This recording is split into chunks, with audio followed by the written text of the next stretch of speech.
The luxurious ballroom of the Ashworth Plaza Hotel buzzed with excitement as New York's elite gathered for the annual charity gala.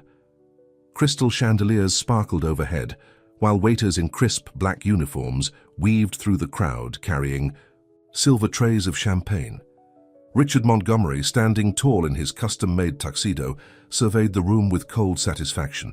At 45, he was one of the city's most powerful real estate developers, and he knew tonight would add another victory to his list. "Everything is ready for your announcement, Mr. Montgomery," his assistant Marcus whispered, handing him a glass of champagne. Richard nodded, his eyes fixed on the main entrance. He was waiting for someone specific, Maria Torres, the head of housekeeping at his company's headquarters. What she didn't know was that tonight's invitation wasn't an honor but a carefully planned humiliation. "Did you make sure the press will be here?" Richard asked, checking his gold watch. "Yes, sir, all the major society columnists are present." Richard smiled, remembering how Maria had dared to stand up to him last week when he tried to cut the cleaning staff's benefits.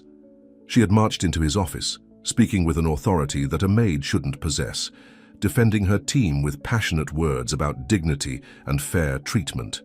The memory made his blood boil.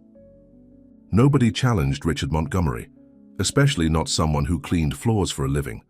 The invitation to tonight's gala had been his idea of teaching her a lesson. He imagined her showing up in some cheap dress from a discount store, stumbling through proper etiquette, becoming a laughingstock among the city's finest. It would remind her of her place in the world. But as the evening wore on, Maria didn't appear. Richard grew increasingly agitated, checking his watch every few minutes. The announcement of his company's new luxury development project was scheduled for 9 o'clock, and he wanted her there to witness it. The project that would demolish the community center in her neighborhood.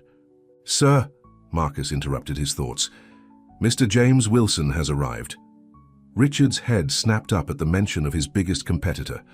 James Wilson, owner of Wilson Industries, was a self-made billionaire known for his unpredictable business moves. The two men had been rivals for years, each trying to outmaneuver the other in New York's cutthroat real estate market. But what made Richard's jaw drop wasn't James's presence. It was the woman on his arm. There stood Maria Torres, but not as anyone had ever seen her before. She wore an elegant emerald green gown that highlighted her natural grace. Her dark hair was styled in sophisticated waves, and a simple string of pearls adorned her neck. She carried herself with quiet confidence as she and James made their way through the crowd.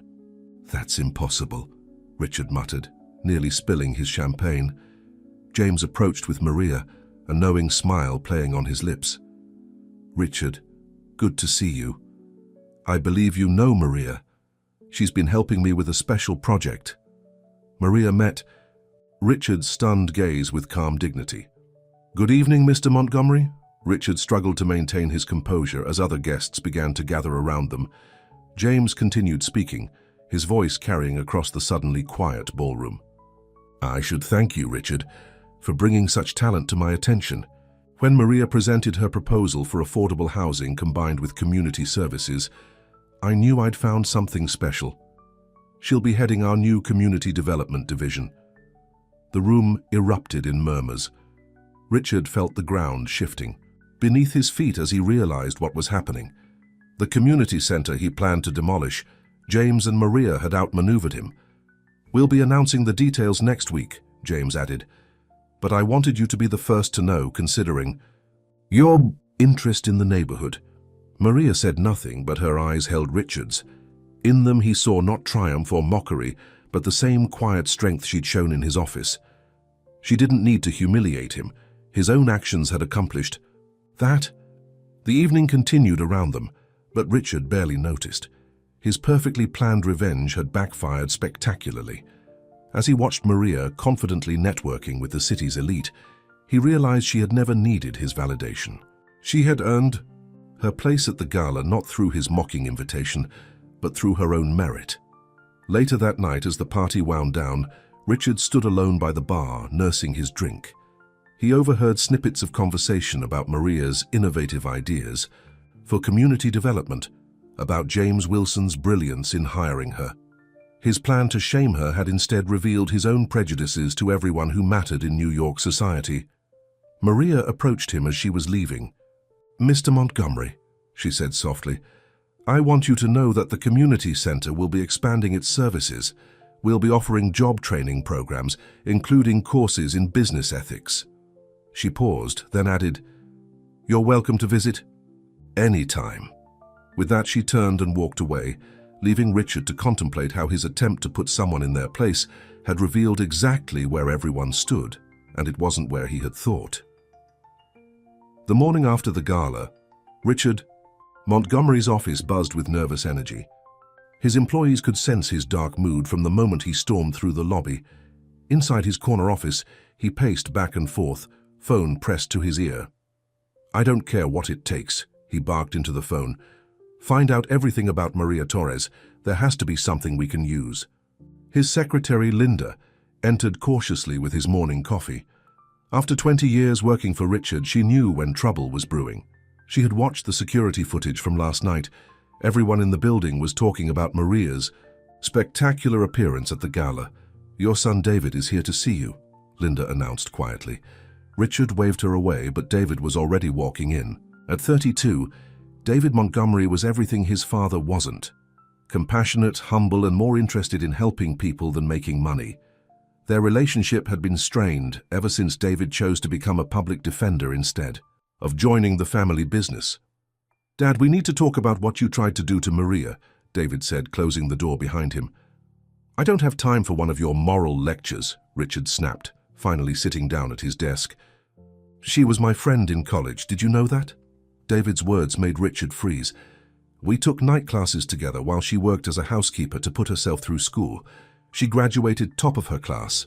Richard's face reddened. "You knew about this?" "I knew she worked here, yes. And I knew about her plans for the community center because I helped her develop them." David's voice was calm, but firm. "What I didn't know was that my own father would try to humiliate someone, just because they challenged him." Before Richard could respond, his phone buzzed. Linda's voice came through the intercom. "Sir James Wilson is on line 1. He says it's urgent." Richard grabbed the phone, putting it on speaker out of habit. James's confident voice filled the room.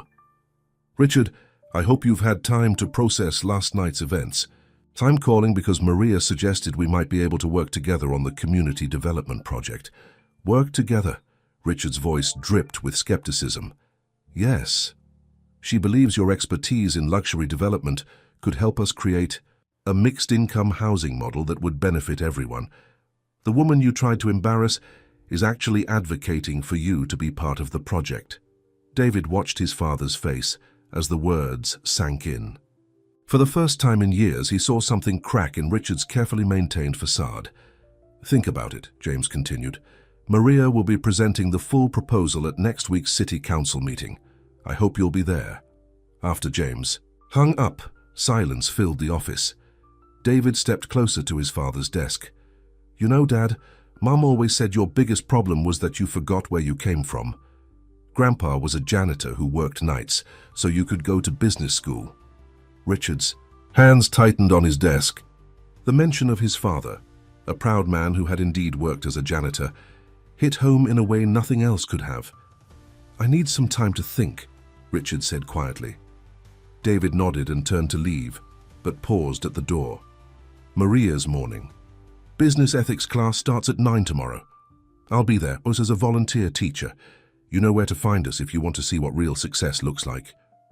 Throughout the day, Richard couldn't focus on work. He kept thinking about his father, about David's words, about Maria's dignified behavior at the gala. By late afternoon, he found himself driving to his childhood neighborhood, something he hadn't done in years. The old community center was still there, its brick walls now covered in colorful murals. Children played basketball in the court, where he had spent countless hours as a boy. Through the windows, he could see people in a classroom, hunched over books. A woman was tending to a small garden in front of the building. She looked up as he approached. It was Mrs. Chen, who had run the center since Richard was a child. She had aged, but her eyes were as sharp as ever. "Richard Montgomery," she said, straightening up. It's been a long time, Mrs. Chen. He felt like a boy again, under her steady gaze. So you're still here? Someone needs to keep this place running, though I hear big changes are coming. She gestured to the building. Maria tells me it might become something even better. You know Maria? Mrs. Chen smiled. She reminds me of another, ambitious young person who used to spend every free hour here, dreaming of making it big. She paused, looking at him meaningfully. Though somewhere along the way, that person forgot that success isn't just about how high you climb. It's about reaching back to help others up. Richard stood there, memories washing over him. He remembered studying in these rooms because his apartment was too cold, remembered Mrs. Chen bringing him soup when she knew things were tight at home, remembered the day he got his college acceptance letter and how everyone in the center had celebrated. The center's having a community dinner tonight, Mrs. Chen said, turning back to her garden. 7 o'clock. Maria will be there discussing her plans with the neighbors. You might learn something if you come, just like old times. As the sun began to set, Richard sat in his car, staring at the center's entrance. People were starting to arrive for the dinner, carrying dishes, greeting each other with hugs. He saw Maria helping an elderly man up the steps, saw David arriving with a stack of papers under his arm. For the first time in years, Richard Montgomery felt uncertain about where he stood and where he wanted to stand. Richard sat in his car until the sky turned dark purple, watching people enter the community center. His phone buzzed repeatedly, urgent business calls, his assistant trying to reach him about tomorrow's meetings, but he ignored them all. Finally, gathering his courage, he stepped out of the car. The smell of home-cooked food hit him as soon as he opened the center's door. The main room had been transformed with long tables covered in mismatched tablecloths. Children ran between the tables while adults chatted and served food. For a moment, Richard felt completely out of place in his expensive suit. Well, look who decided to join us, Mrs. Chen said, appearing beside him with a paper plate. The lasagna is excellent. Maria made it herself. Before Richard could respond, he heard his son's voice. David was standing at the front of the room with Maria, pinning large drawings to a bulletin board. They were architectural plans, Richard realized, designs for the new community center. People began gathering around as Maria started to speak. These are just preliminary ideas, she said, her voice warm and clear.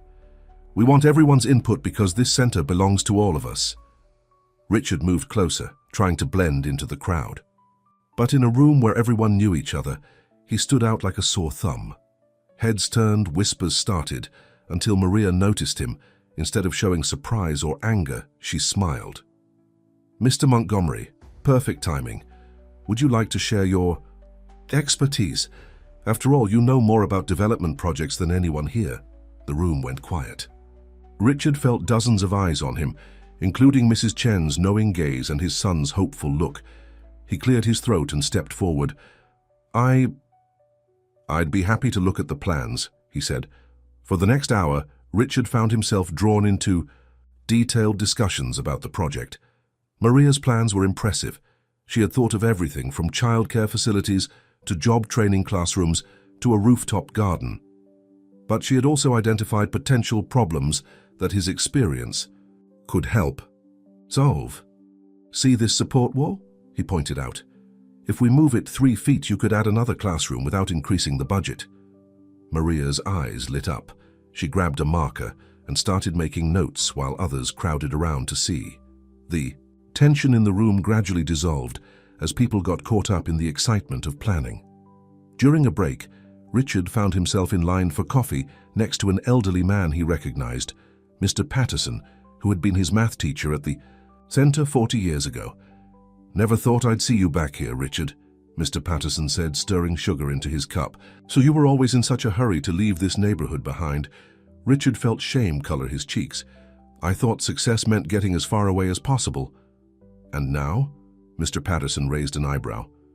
Before Richard could answer, a commotion near the entrance caught everyone's attention.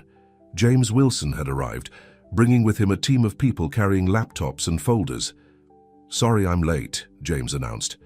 But I brought good news.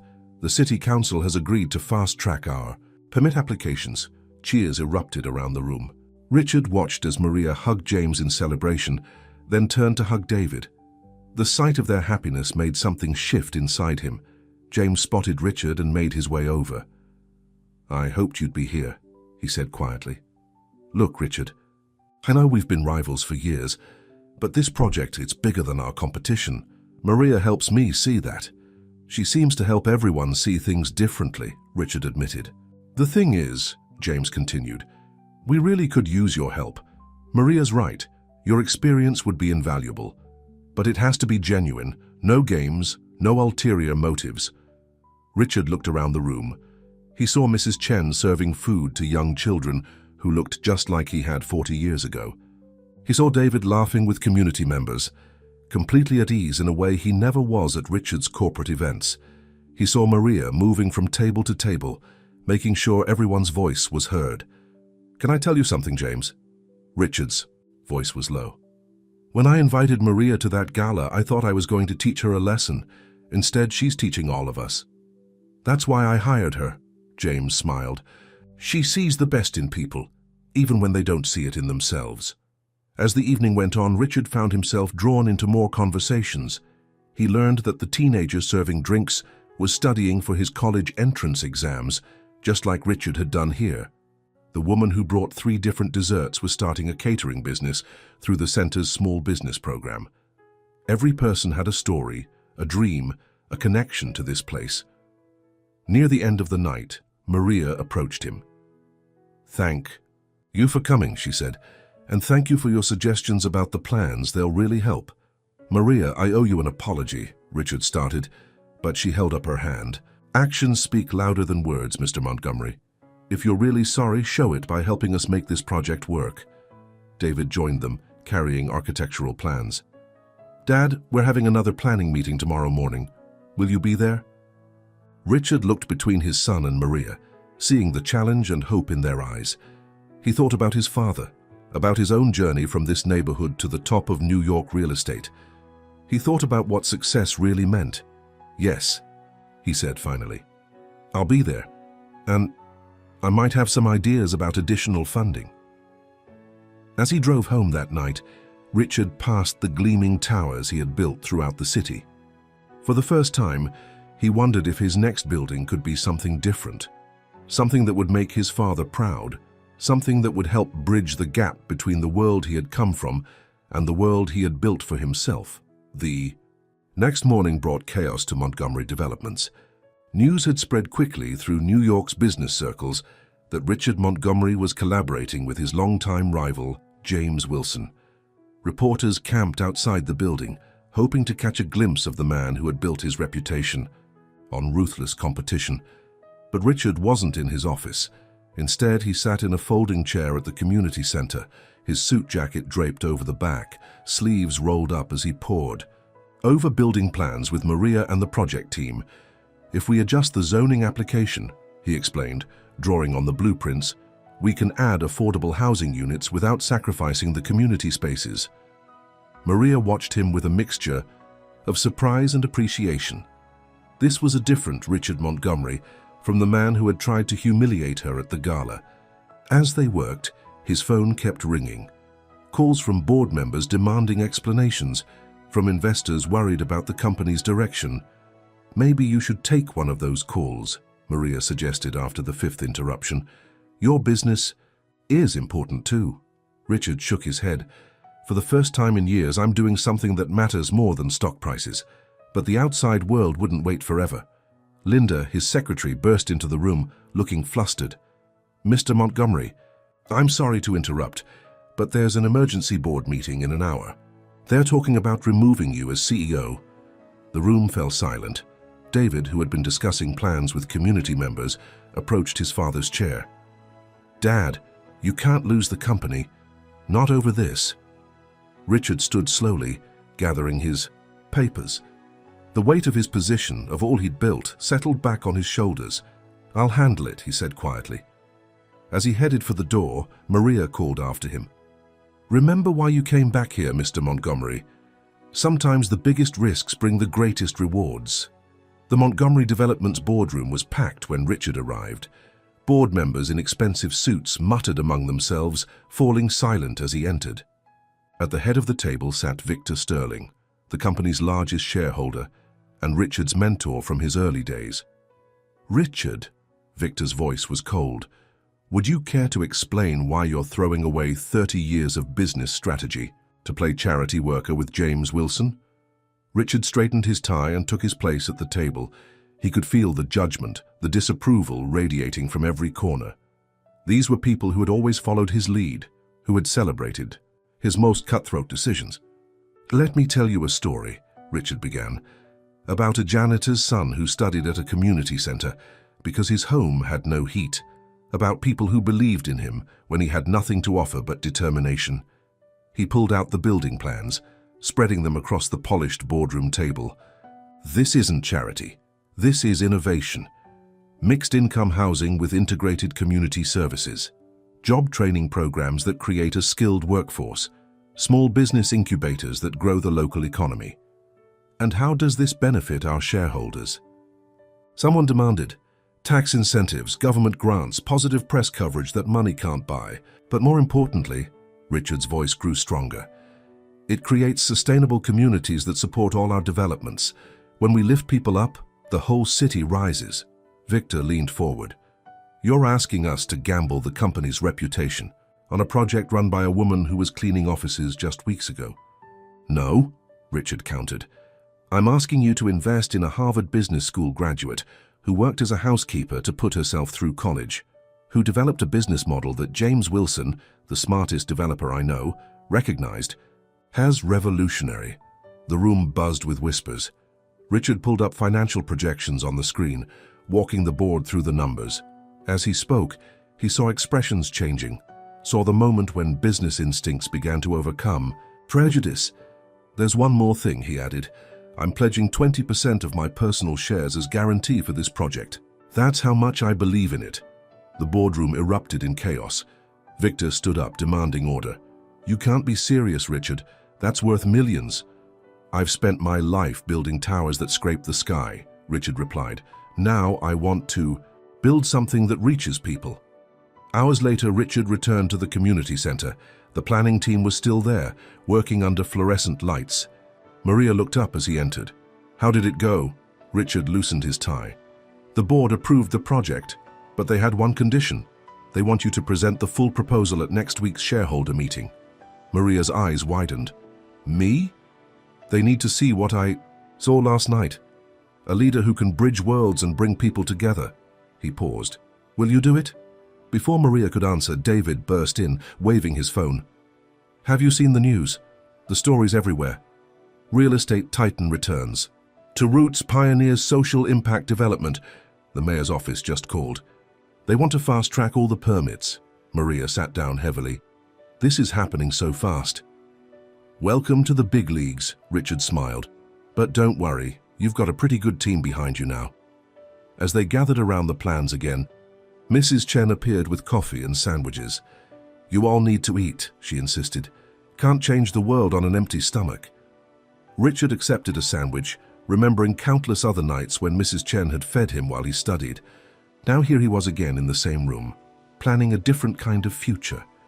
"You know," Mrs. Chen said quietly to him, "your father would be proud, not of the towers or the money, but of this moment right here." Outside, the city lights twinkled like stars.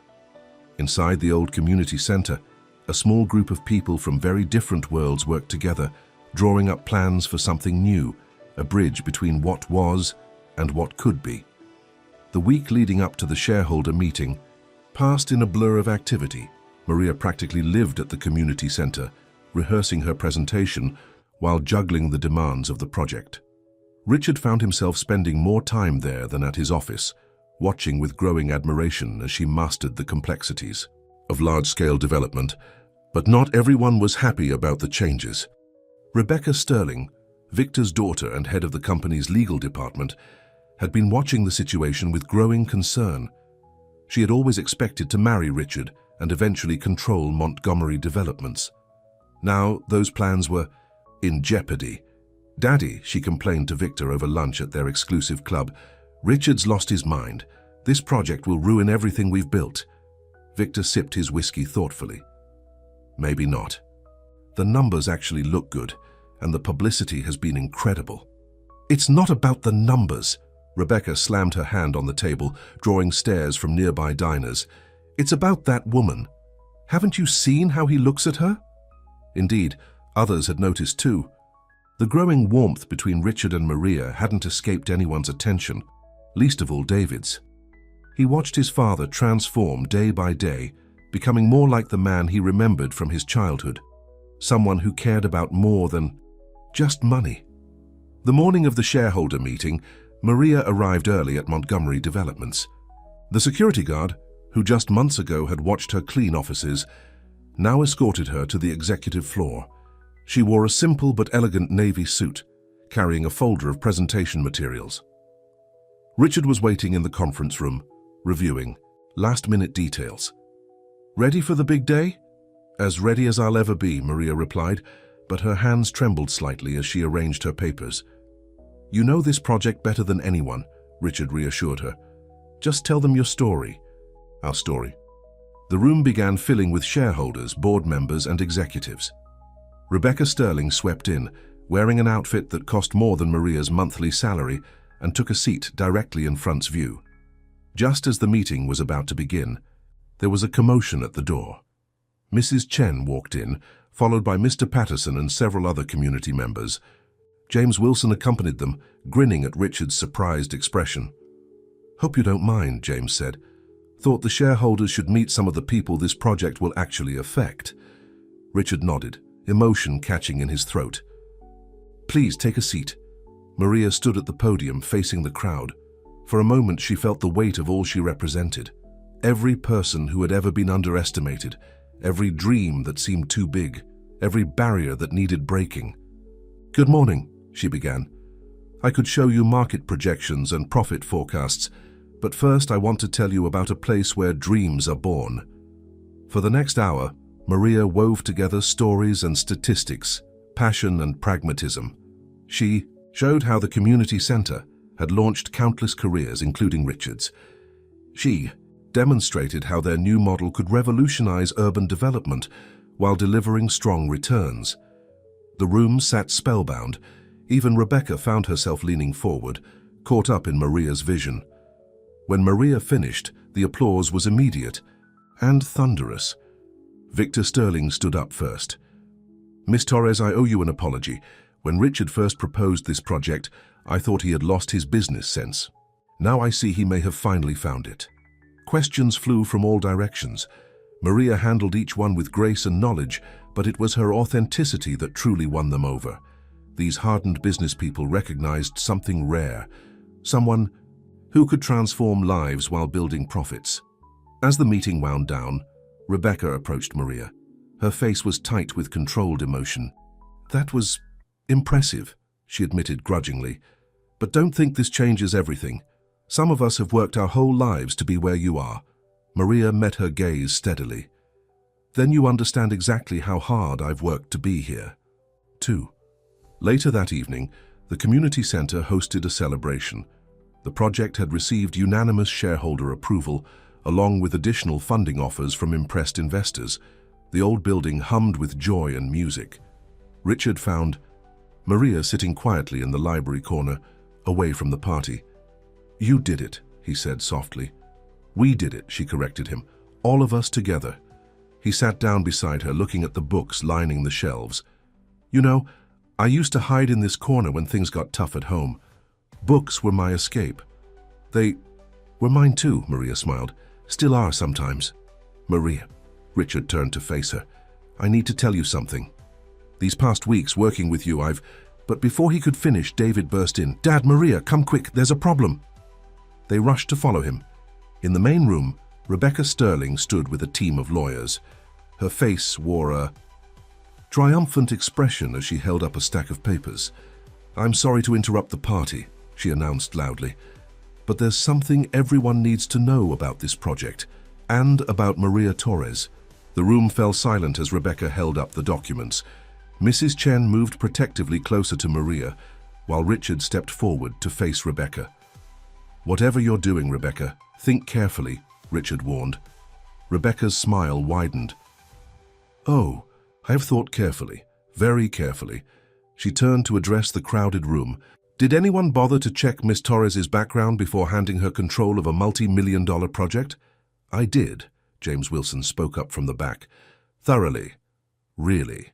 Rebecca started passing out copies of her documents. Then, you know about Sterling Heights? Maria's face went pale.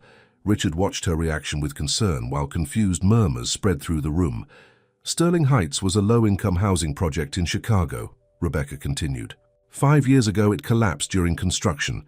The development company went bankrupt. And who was the junior project manager? She pointed dramatically at Maria. Maria Torres. Gasps filled the room. David moved to stand beside Maria, putting a supportive hand on her shoulder. That's not the whole story, Maria said quietly. No? Rebecca raised an eyebrow. Then perhaps you'd like to explain why you changed your name afterward. It was Maria Torres then, with a Z. I have the paperwork. Right here. That's enough, Richard's voice boomed through the room. But Maria touched his arm gently. No, it's time everyone knew the truth. Maria walked to the center of the room, facing the crowd of people who had become her friends and supporters. Yes, I was involved with Sterling Heights. I was 24, just out of college, eager to make a difference. The company hired me because they wanted someone from the community to be their face, to convince people to trust them. She took a deep breath before continuing. 3 months into the project, I discovered they were using substandard materials, violating safety codes. I reported it to the city inspectors and testified against the company owners. The project was shut down before anyone could get hurt. And yes, I changed the spelling of my name, not to hide, but because I was receiving threats from the people I'd exposed. Mrs. Chen walked up and took Maria's hand. You didn't just report them, she said. You helped the families who had already invested their savings find new homes. You worked 3 jobs to help pay them back, even though it wasn't your fault. Rebecca's triumphant expression faltered. This wasn't the scandal she'd expected to uncover. James Wilson cleared his throat. That's actually why I hired you, Maria. Not just because of your business plan, but because when I looked into your background, I found a person of extraordinary integrity. But she changed her name, Rebecca protested. She hid her past. Like you changed yours? Richard's quiet question silenced the room. Wasn't it Rebecca Steinberg before your father married into the Sterling family? Rebecca's face flushed red. Victor Sterling stood up, looking uncomfortable. Richard? That's not relevant. Isn't it?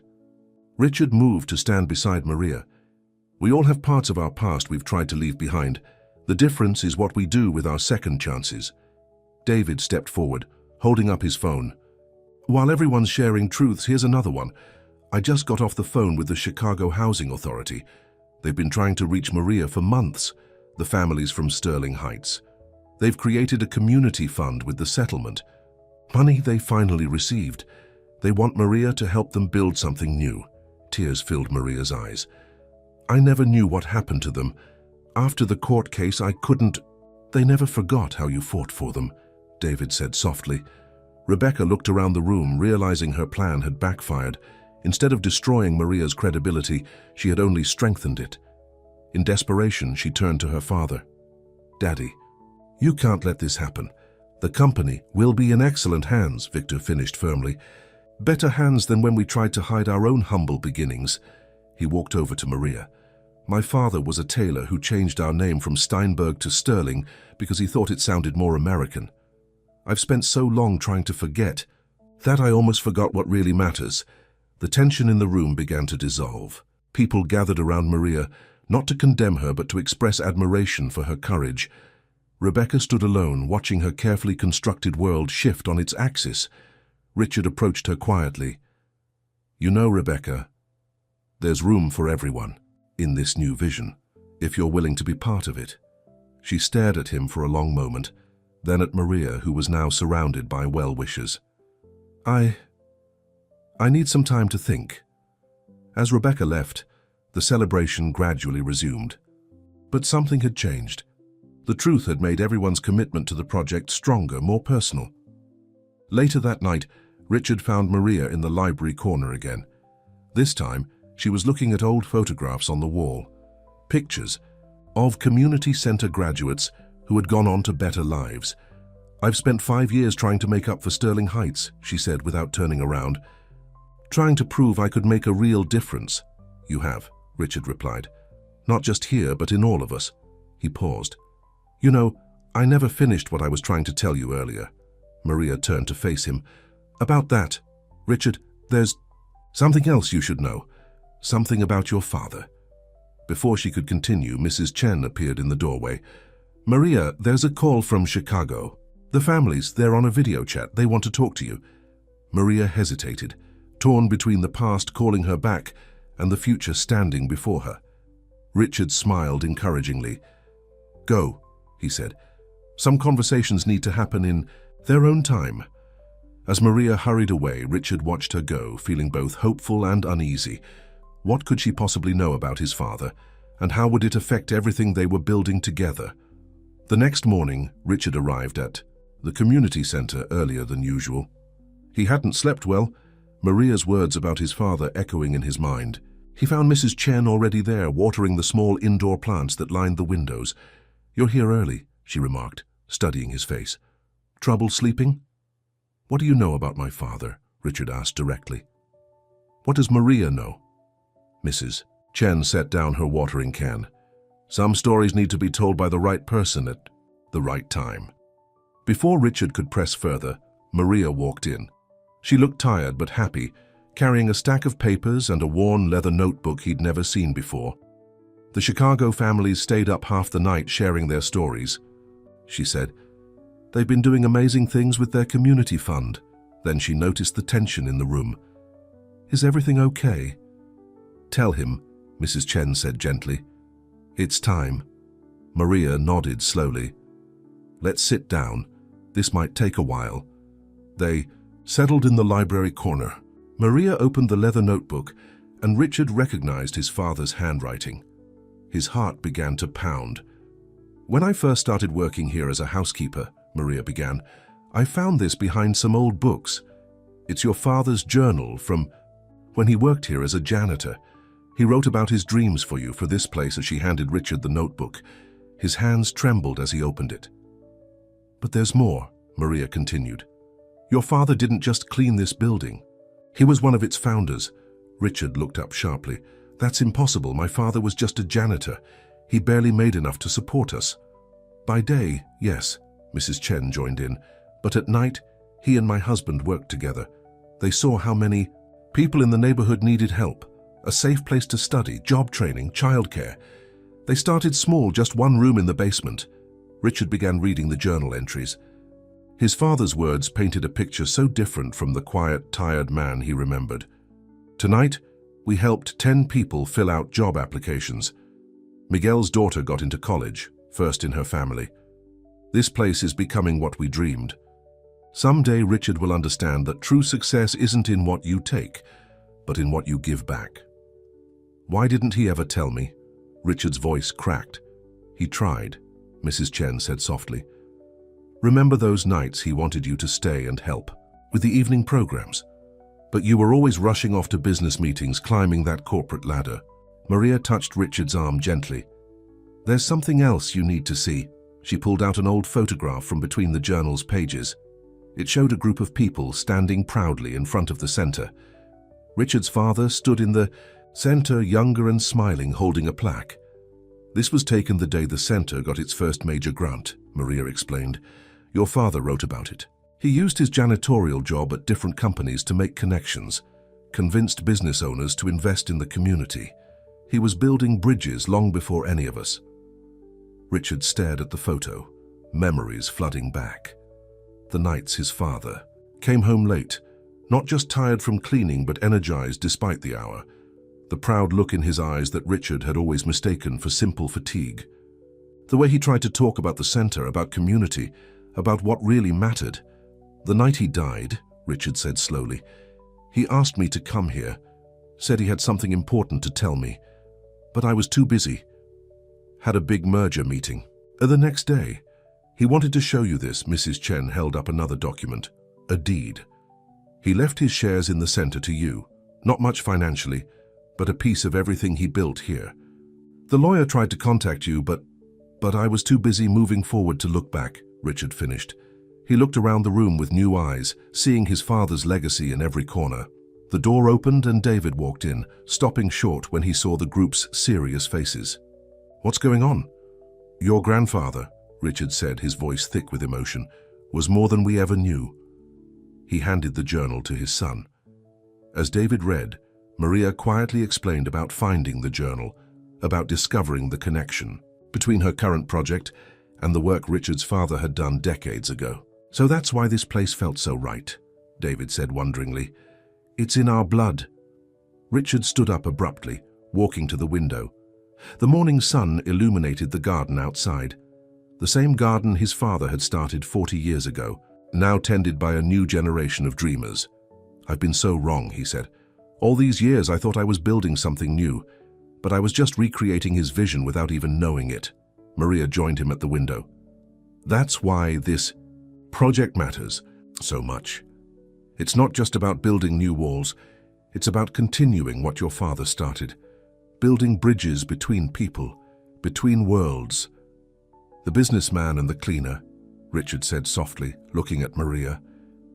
"Just like my father, moving between worlds, seeing the value in both." Mrs. Chen smiled knowingly. "Some things skip a generation. Your father would be happy to see his son finally understanding." Just then, Rebecca Sterling walked in, looking uncertain. She carried a thick folder labeled Montgomery Center Archives. I've been doing more research," she said hesitantly. "There's something else you should see about your father, Richard, about all of our fathers." Rebecca's hands trembled slightly as she opened the folder on the library table. Everyone gathered around as she spread out yellowed newspaper clippings, old photographs and faded documents. "After last night, I couldn't sleep," she explained. "I went to the city archives, started digging into the history of this neighborhood, this center, and I found this." She pointed to a newspaper article from 1975. The headline read, "Local Workers Unite to Save Community." Below was a photograph that made Richard's breath catch. His father stood with a group of men, including a younger Victor Sterling and James Wilson's father. "They all worked here," Rebecca continued. "Your father as the janitor, my father as a bookkeeper before he changed our name, and James's father as the maintenance man. They weren't just employees, they were friends." Maria leaned in to read the article. It says they organized a fundraiser when the center was about to be shut down. They saved it together. "My father never told me," Rebecca said softly. "He always said we came from old money, that we were better than—" She stopped, looking ashamed. "Better than people like me?" Maria asked gently. "People who clean buildings and dream of something more?" Rebecca nodded, tears in her eyes. "I found my father's old journals too. He wrote about your father, Richard, called him the wisest man he knew. They used to meet here after work, planning ways to help people while keeping their day jobs." Richard picked up another photograph. In it, the three men sat at a beat-up table, sharing coffee and laughing. They looked so young, so unburdened by the weight of status and expectations. "But something happened," Rebecca continued. "There was a falling out. The papers don't say what, but after that they all went their separate ways. My father changed our name, moved us to the wealthy side of town. He never mentioned this place again." Mrs. Chen had been listening quietly. "Now," she spoke up, "I remember that time. Your fathers had different ideas about how to help people. Victor, Mr. Sterling, wanted to buy up properties, demolish them for new development. He said it was for the greater good.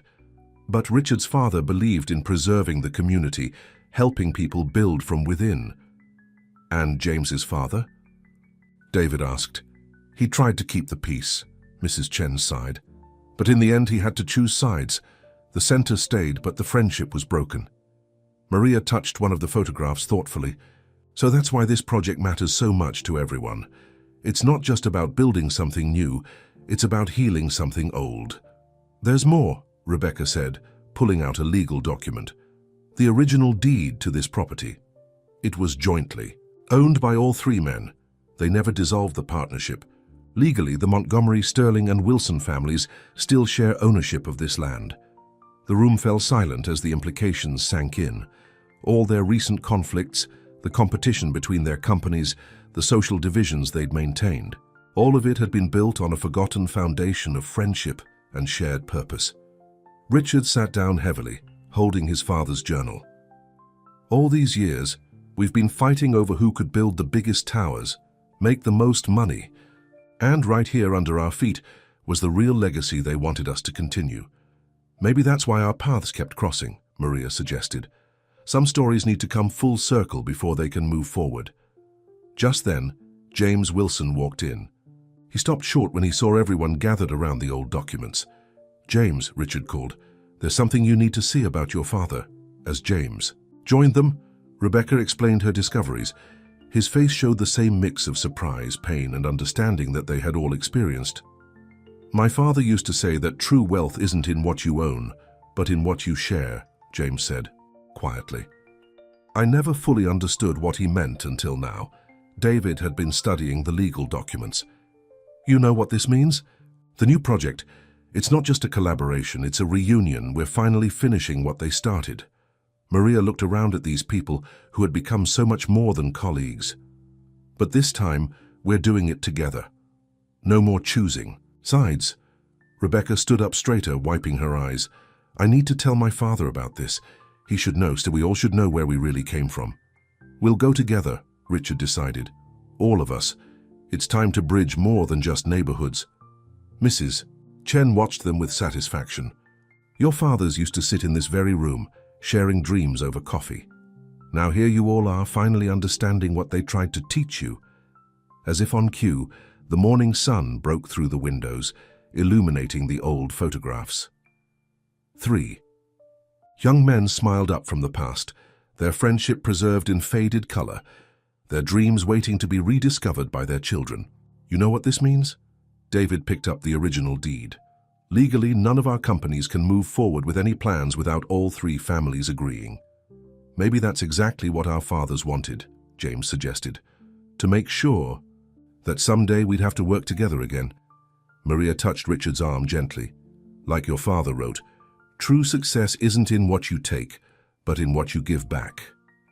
As they gathered the documents, making plans to visit Victor Sterling together, Richard noticed something else fall from his father's journal, a sealed envelope with his name on it, in his father's handwriting.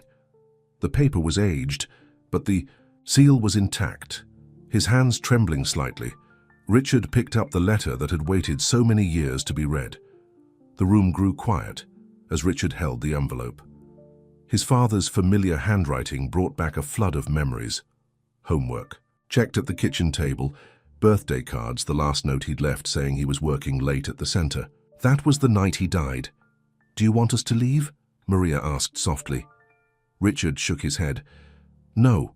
Whatever's in here, I think we're all meant to hear it."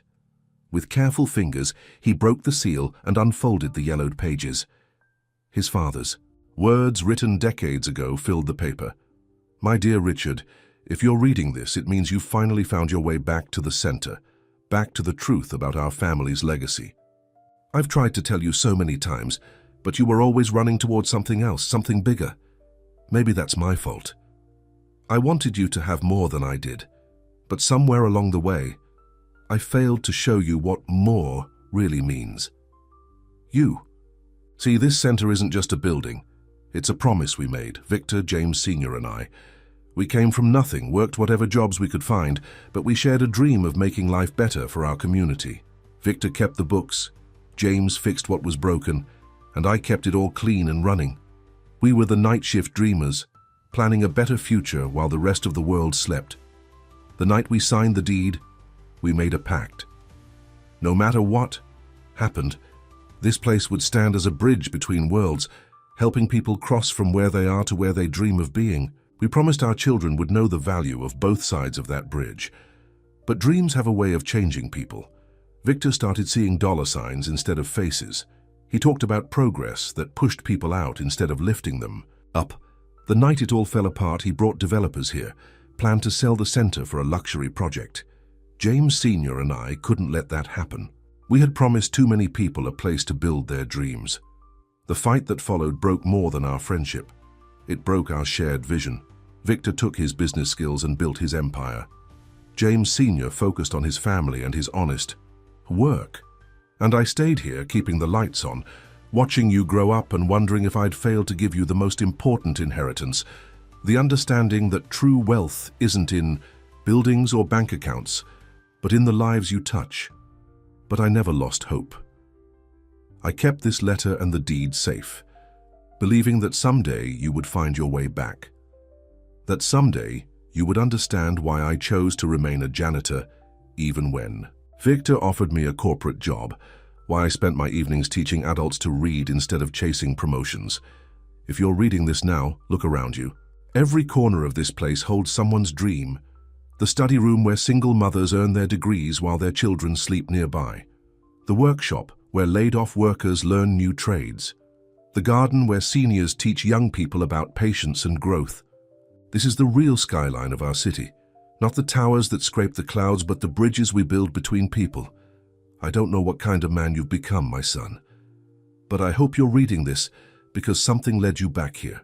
Back to the truth about what success really means. The deed you've discovered isn't just a legal document. It's a second chance. For you, for Victor's child, for James's son. A chance to rebuild not just buildings, but the bridges between worlds that we once dreamed of. There's a quote your mother loved. "We rise by lifting others." She understood better than anyone that real power isn't in how high you climb, but in how many people you bring with you. I'm leaving you my shares in this center, not because they're worth money, but because they're worth everything that matters. What you do with this legacy is your choice. But remember, the greatest towers mean nothing if they cast shadows over people's dreams. With hope and love, your father. Richard's voice broke as he finished reading. The room was silent, except for quiet sniffles, Rebecca wiping away tears, David trying to maintain composure, Mrs. Chen nodding with remembered wisdom. Maria touched the letter gently. He knew. Somehow he knew that someday you'd all find your way back here. Not just us, Richard said, looking at her. People like you, too. People who understand both sides of the bridge he talked about. James picked up one of the old photographs. Our fathers weren't just business partners. They were trying to show us a different way of measuring success. And we almost missed it, Rebecca added softly. Too busy fighting over who owned the skyline to see the foundation they built. Mrs. Chen stood up, her face determined. Well, you see it now. The question is, what will you do with this understanding? Before anyone could answer, Linda burst into the room, her face pale with urgency. Richard, you need to turn on the news now. David grabbed his phone, pulling up a news live stream. The headline made everyone gasp. Breaking, Victor Sterling suffers heart attack during emergency board meeting. Rebecca's knees buckled. Richard caught her before she fell. We need to get to the hospital, she whispered. We'll all go, Maria decided, already gathering their coats. As they rushed out, Richard carefully folded his father's letter and put it in his pocket, next to his heart. The weight of it felt like a compass, finally pointing him in the right direction. In the elevator, Rebecca gripped Richard's hand. Dad was going to announce something big at that board meeting. Something about the center, about making things right. Then we'll make sure he gets the chance, Richard promised, watching the floors tick down. Outside, the city sparkled in the morning sun. Somewhere between the towers and shadows, bridges waited to be built, just as 3 night shift dreamers had imagined so long ago. The hospital waiting room buzzed with tension as doctors worked to stabilize Victor Sterling. Rebecca paced nervously while Richard, Maria, and James sat together, the weight of their father's letter still fresh in their minds. He was trying to tell me something this morning, Rebecca said, stopping her pacing. He called, wanted to meet, before the board meeting, but I was too busy preparing legal documents for fighting us, Richard finished gently. We've all been too busy fighting. A doctor emerged from the emergency room and everyone stood up. Mr. Sterling is stable, she announced. He's asking for his daughter and Richard Montgomery. Rebecca. And Richard exchanged glances before following the doctor. In the hospital room, Victor looked smaller somehow, vulnerable against the white sheets. His eyes opened as they approached. The letter, he said weakly. You found it? Richard blinked in surprise. You knew about it? Of course I knew. Victor's voice grew stronger. Your father showed it to me years ago, made me promise to help you find your way back when the time was right. That's what I was going to announce today, returning the Sterling family's shares of the center back to the community trust. Rebecca gasped. Dad, why didn't you tell me? Because I was ashamed, Victor admitted. I let greed change me, hurt the best friends I ever had. But watching you all these past weeks, seeing the center coming back to life, I knew it was time. Meanwhile, in the waiting room, Maria sat with Mrs. Chen, who had arrived bringing coffee for everyone. You know, Mrs. Chen said, Richard's father wasn't the only one who left a letter. She reached into her bag and pulled out 2 more envelopes, aged just like Richard's father's letter. James Sr. and Victor left these too. They made me promise to keep them safe until they were needed. James took his father's letter with trembling hands. Like Richard's, it told a story of friendship, dreams, and hope for the future. Victor's letter, which Mrs. Chen saved for Rebecca, contained a confession and a plea for forgiveness. When Richard and Rebecca returned to the waiting room, their faces showed both relief and purpose. Dad's going to be okay, Rebecca announced, and there's something we need to do. 1 month later, the community center buzzed with excitement. Television crews set up their equipment as people filled every available seat. On stage, photographs of 3 young men were displayed prominently. Richard's father, James Sr., and Victor, in their days as the night shift dreamers. Richard stood at the podium, Maria by his side, while Rebecca, James, and David sat with Victor, who had insisted on leaving the hospital for this moment. 30 years ago, 3 men had a dream, Richard began. They believed that success wasn't measured by how high you could climb, but by how many people you could lift up with you. Today, we're not just honoring their dream, we're expanding it. He gestured to the architectural plans displayed behind him. The new Montgomery Sterling Wilson Community Development Trust will transform not just this neighborhood, but our entire approach to urban development. Every luxury project we build will fund community programs. Every new tower will create opportunities for education, job training, and small business support. Maria stepped forward. We're not just building buildings, we're building bridges. Between communities, between opportunities, between dreams. Rebecca joined them, her voice strong with conviction. The Sterling Foundation is dedicating its resources to support scholarship programs, ensuring that everyone has the chance to rise. James stood next. And Wilson Industries will provide job training and employment opportunities, creating real pathways to success. Victor struggled to his feet, supported by David. We lost our way once, he said, his voice carrying despite its weakness. But our children found it back.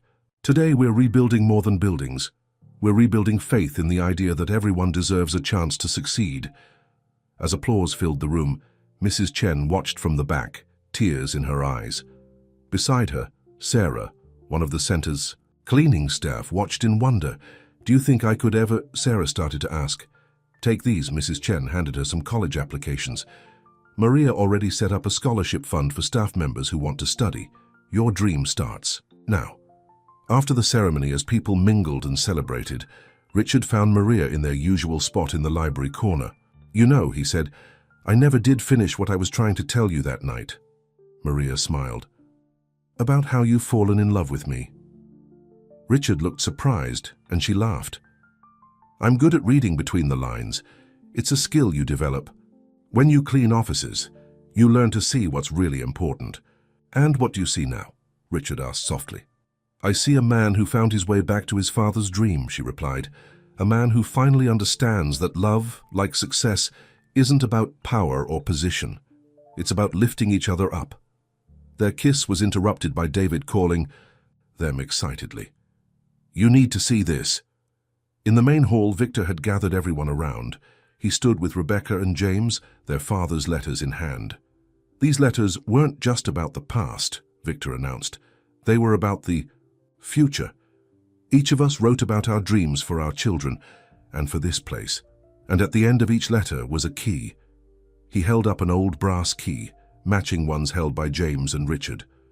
We never knew what they were for, Victor continued. Until today. Mrs. Chen stepped forward, holding an ancient-looking strongbox. They brought this here the night they signed the original deed, she explained.